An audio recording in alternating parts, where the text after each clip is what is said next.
What if we were adapted to the world? You know, what if it's not the simple place of dead objects that we think it is? What if it's something a lot more alive, a lot more like a story? What if the story is something like this?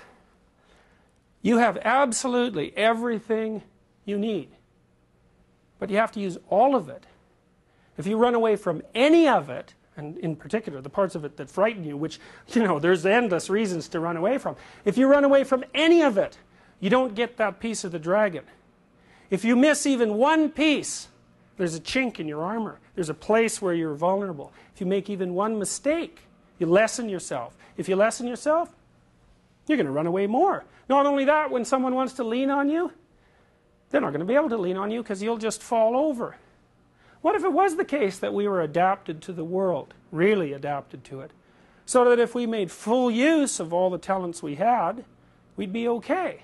What if it was the case that if we set out consciously to never run away from something we know we shouldn't run away from, that everything would be all right?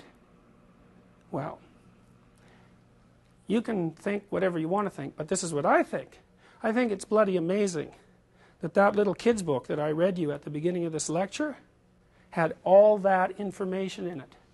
And so you might ask yourself when you leave, if that information isn't true, how the hell did it get there?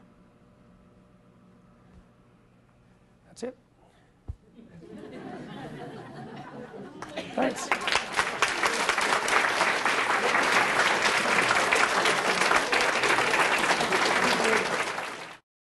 Support Ontario's public television. Donate at tvo.org.